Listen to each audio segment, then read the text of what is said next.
Hey guys, what's going on? This is Travis P11. I'd like to welcome you back to the channel, and today I'm going to bring you a video that's a little bit different from the content that I normally do. And this video is geared more towards maybe that first-time gun owner or that person that's in the market for a handgun. I'll get questions from time to time from friends and family. They'll say, hey, we're in the market for a handgun. What do you recommend? Or, can we go to the range sometime and do some shooting with you? What would be a good gun to buy, or what's a good first gun? And when I make this recommendation, understand that gun owners, firearms enthusiasts can sometimes be very brand loyal. So as you watch this video, you might notice in the comments people say, oh, these guns are trash, or these guns are garbage, or these guns are overpriced. These comments happen from time to time, but this is just my experiences with one particular model of firearm that I've now owned for over 4 years. I put a couple thousand rounds through it, and it's proved itself reliable, simple, and to the point. And if you look at the name of this video, it says the Glock 17 Gen 4 or 4th generation, the Honda Accord of handguns. And what I mean by that is that it's very simple. It does what it's supposed to do. It doesn't offer a lot of fuss. It's not really exceptional at doing anything. It just functions and operates and gets you from point A to point B. Well, the Glock 17 Gen 4 is just that handgun. It offers a lot of value, although there is a bit of a price premium that you're going to pay, like a Honda Accord, but it is going to offer you some really good features and some really good reliability. First of all, let's just check and make sure that we are in fact unloaded, and you can see we are. Chamber is empty.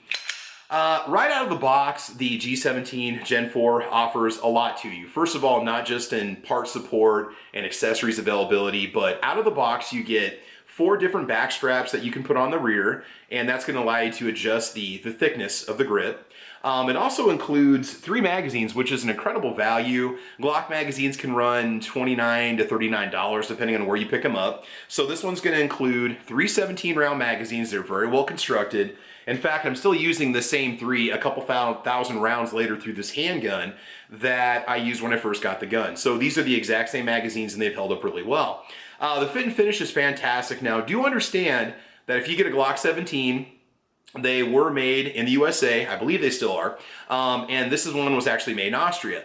I own both. I've owned both, and I didn't notice a heck of a lot of difference, except the USA made one had a different finish, a slightly different coating, or different appearance to the finish than the Austrian made model. So when my best friend's wife actually bought my first one, I took the family to the range and she fell in love with it, and they ended up buying it. That was an American made model, and it's held up well. They've had no problems with it. She's put many rounds down range with it. She shoots it really well. The second time around, I decided to get the Austrian model. And this is what you see right here. So when we say Gen 4, there's sometimes you hear Gen 3, Gen 4, there's all these little terms that us gun people like to use. What we're talking about is kind of like the 4th or 3rd redesign of the model, where they're going to enhance it, they're going to add some more features to it, and so on. The only real issue you could run into with the Gen 4 is that it's not really ambidextrous. You don't have an ambidextrous slide stop, slide release right here. I believe that your magazine release is reversible, although I could be wrong about that. But just in terms, and also the grip angle is one of those things that can be very hit or miss with people sometimes. I really don't have an issue with it, and I find if you practice with the firearm enough at the range that you get used to it.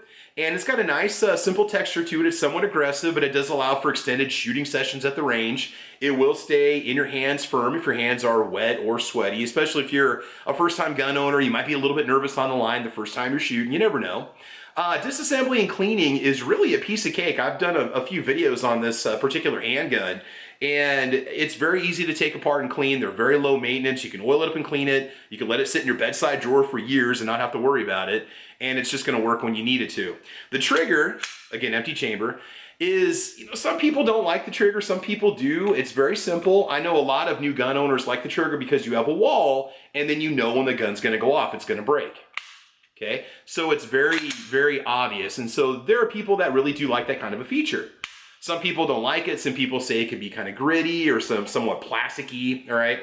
The sights are plastic, so you got to be careful because if you bang them around enough, you can cause some damage. They're just a simple U sight on the rear with just a dot on the front.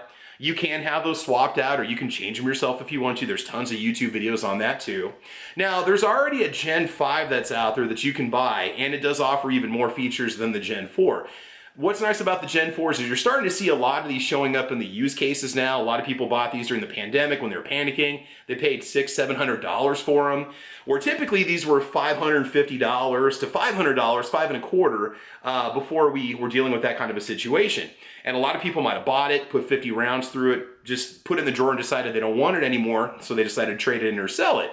So if you can get one of these for around $400 a Gen 4, and there's nothing against a Gen 3. If you want a Gen 3, you can go back a generation 2 if it feels better in your hands. There's a slightly different grip texture to it and grip. Go Gen 3, or if you want to spend the money, go Gen 5 and get the newest one. It doesn't really matter. Warranty-wise, I think you only get a 5-year warranty from Glock, but I've never had to use it. Like I said, this thing just runs. It just does what it's supposed to do. In terms of accuracy, I've taken it to the range several times. I've featured it in several videos. I shoot it pretty good for the most part. I have a tendency to sometimes shoot low and to the left on everything that I take to the range, and that really is just me. There are aftermarket triggers that you can get for it if you want to. There is a ton of parts availability out there for it also.